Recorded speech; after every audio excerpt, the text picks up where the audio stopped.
Welcome to the workshop, Understanding Employer Expectations. My name is Carlos Mendoza. I'm a career service representative here at Escoffier School of Culinary Arts. I work with diploma students in the culinary program in the state of Texas. I started with Escoffier in 2020 as a career service coordinator, transitioned over to being a career service representative. And my background is in education and commercial production. So I definitely do have a lot of experience working with different kinds of employers. Let's get started with the workshop.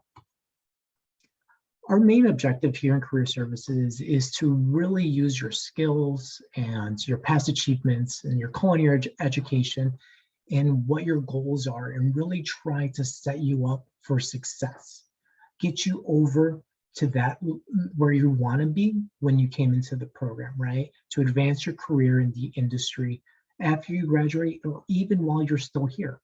So when you talk to your career service representative, keep that in mind. Now this workshop is called Masterclass in Understanding Employer Expectations. Some things you really need to keep in mind throughout this workshop is, how can this relate to me? As we go through the slides, think about yourself, really self-reflect on how you can really use these tools to make yourself a better candidate for any position in the industry that you might be applying to, either while you're writing a resume, through a job interview, or just normal site visits. Our main objective is to demonstrate the criticality of using the employer's perspective in your communications, resume, job applications, and interviews. To improve your ability to convey the value of you as an employee by expressing your skill, abilities, and accomplishments in the language of the employer. So overall, using what you have, whether it is hard skills, soft skills, which we will go into in this workshop, and how you can use that language and bridge the gap between what the employer wants from an employee to what skills you have and how you can communicate that over, right? And that's our main agenda, to maximize communication between you and an employer, discovering what's important to employers, and matching what employers want with what you are offering. So always keep in mind, what are my strengths? What am I good at?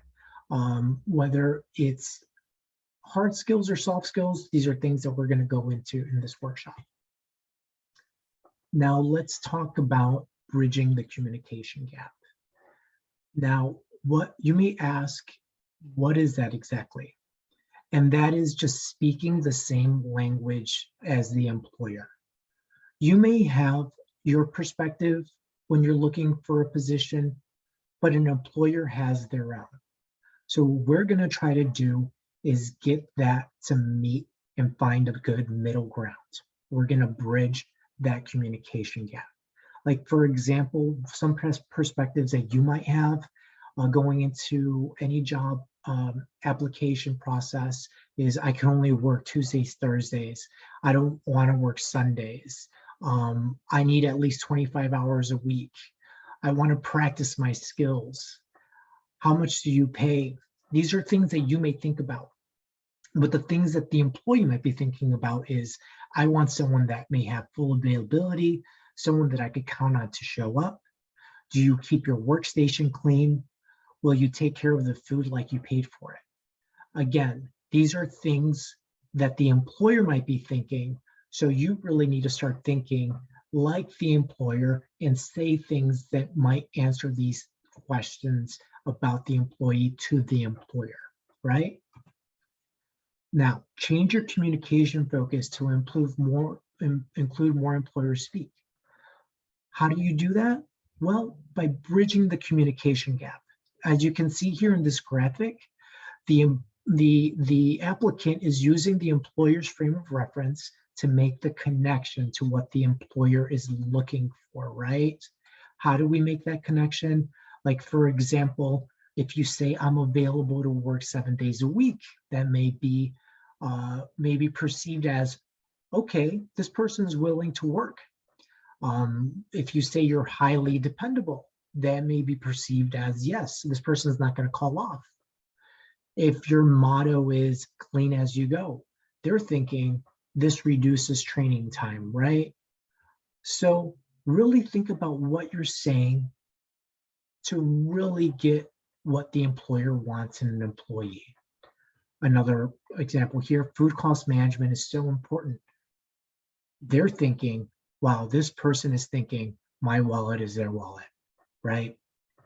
Why do we think this is important? Well, let's go into that.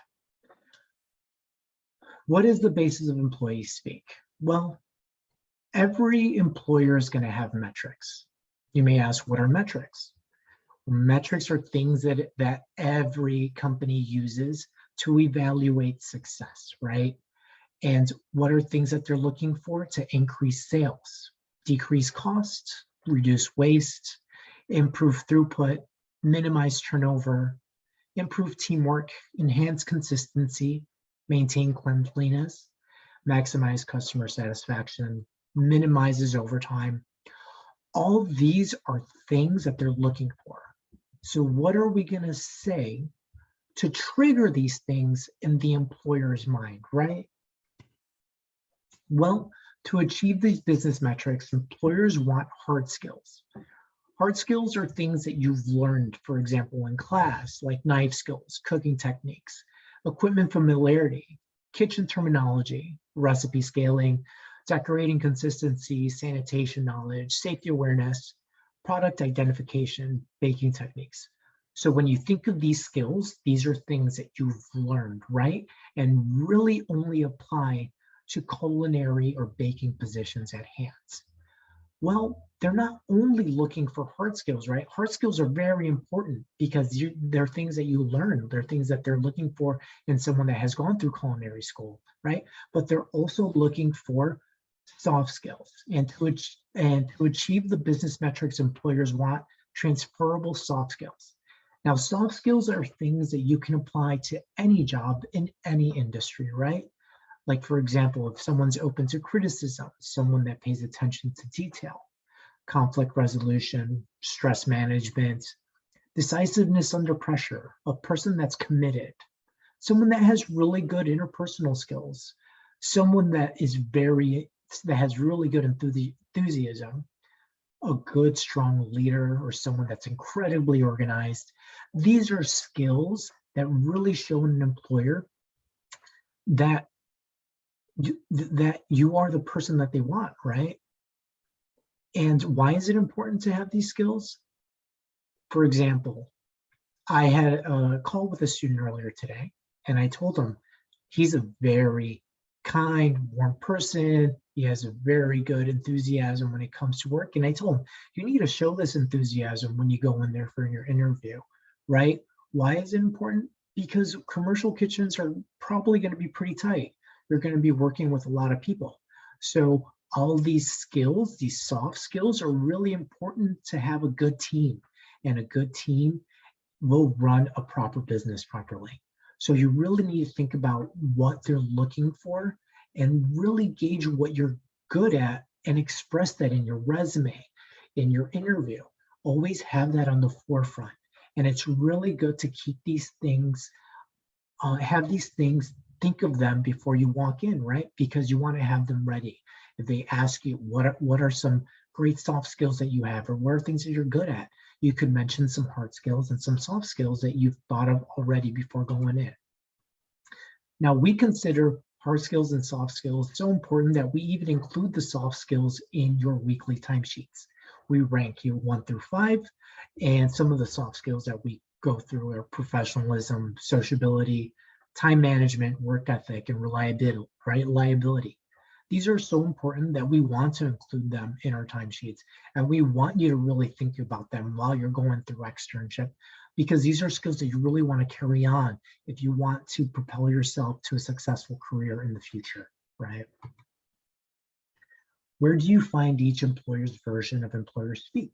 Well, that's pretty easy. It's usually going to be in the job description when you're filling out your application, right? Like for example, here it's in the general responsibilities. Let's go more in detail with that. For example, this is the subject, so food service worker.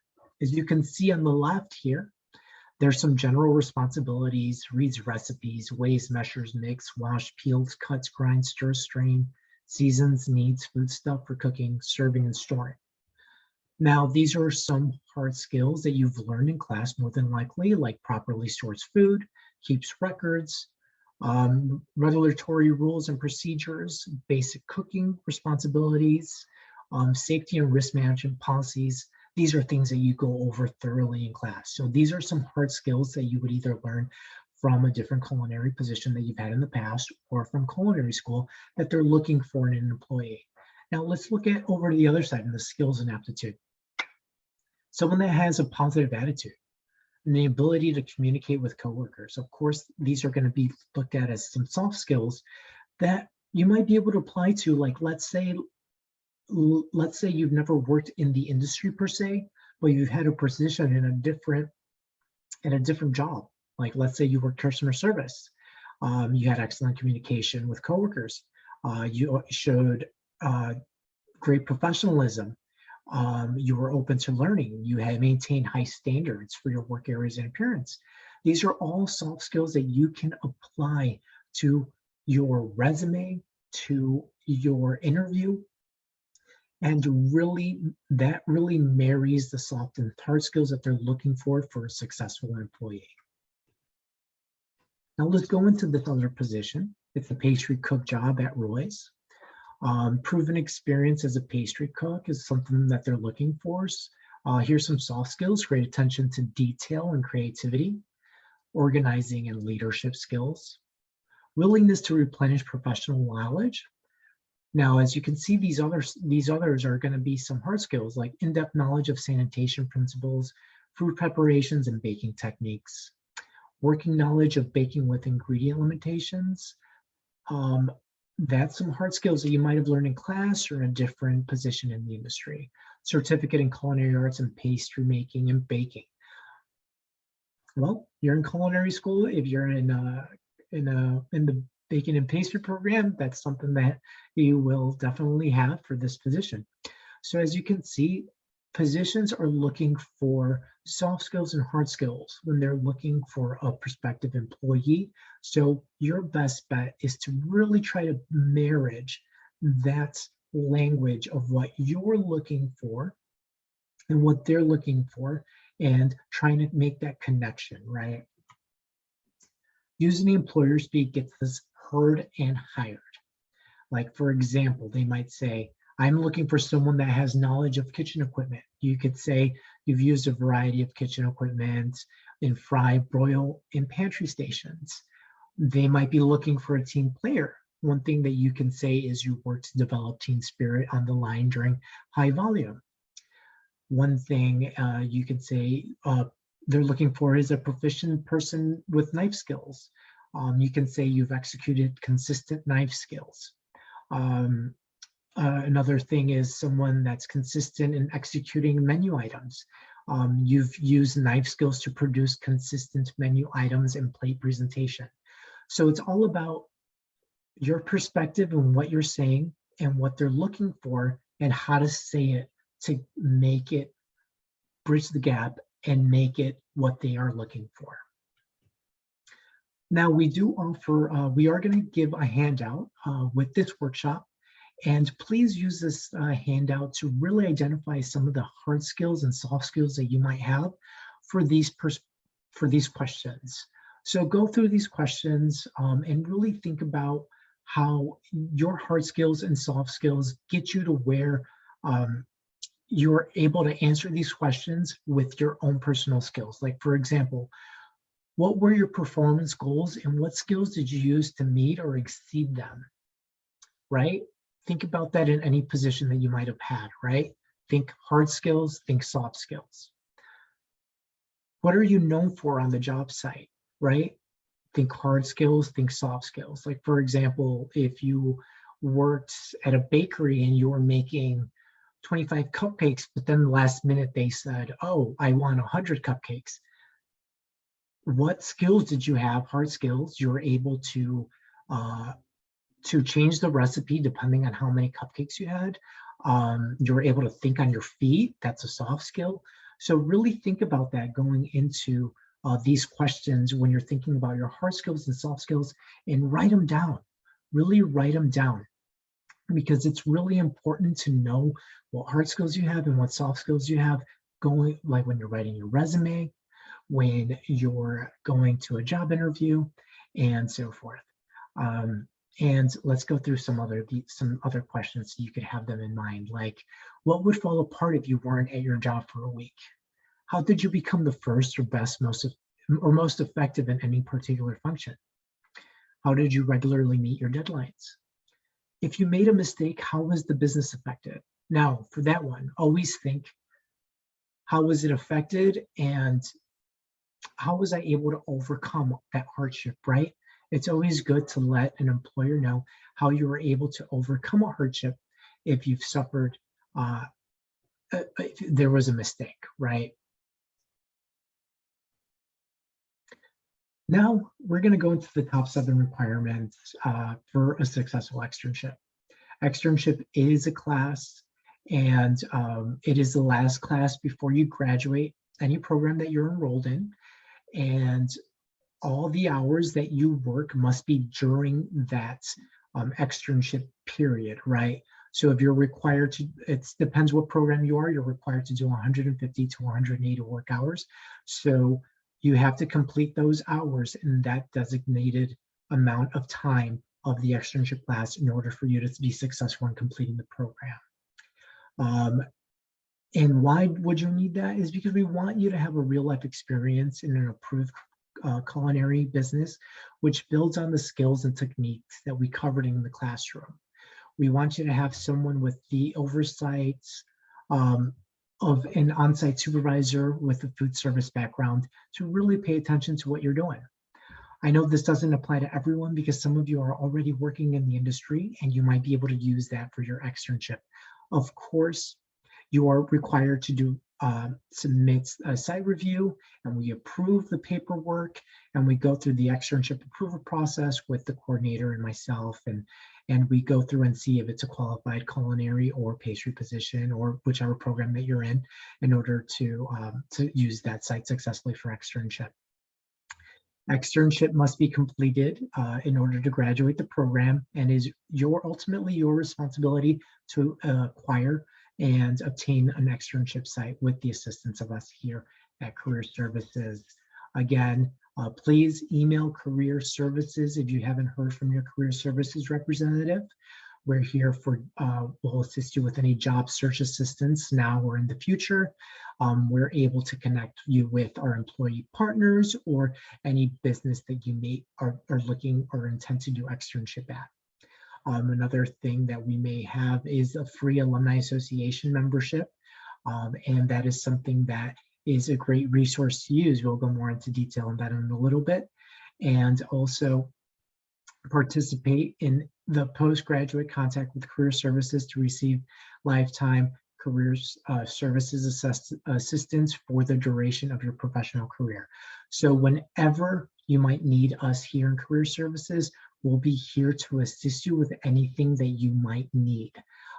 Let's say in the future, a year from now, you're looking to switch jobs and you're looking to move. We're here to assist you with anything that you might need when it comes to finding a position in the industry, or let's say you are looking for a specific job in the industry. We can definitely assist you. So please email careerservices@escoffier.edu or call 855-224-0453 and we'll connect you. Leave a message and we'll connect you to your Career Services representative. And I was saying before, 6 months prior to the start of externship, you'll be invited to join the Alumni Association. Feel free to join. It is a great resource to have. You can network with industry professionals, match up with a mentor if you're looking to start your own business. There's some great job opportunities. You could even find an externship site there. It's a great way to keep in touch with everyone here in the culinary world, and also it's a great place to show off. If you do have your own business, it's a great place to post it and maybe even host your own extern. Who knows? 24/7 Students Resource Program is provided by Health Advocates. So it's a confidential resource providing a wide variety of services at no cost to you, your spouse, or dependents. So if you're having any of these types of issues addressed, family or parenting, stress, anxiety, depression, grief and loss, relationship, legal concerns, life transitions, please call 855-384-1800. And you will be speaking to a licensed counselor for any of these important issues that you might be having. Please use this resource. It's completely free for all our students, so please use it if you ever need it. Again, if you have any questions, please email us here in Career Services. We'll be happy to assist you and pair you up with your career service representative. Our email is there, careerservices@escoffier.edu, or you can call us and leave a message and we'll connect you with your career services rep as soon as we can. Thank you for watching this workshop, Understanding Employers' Expectation. And if you have any questions, please reach out to Career Services. Thank you.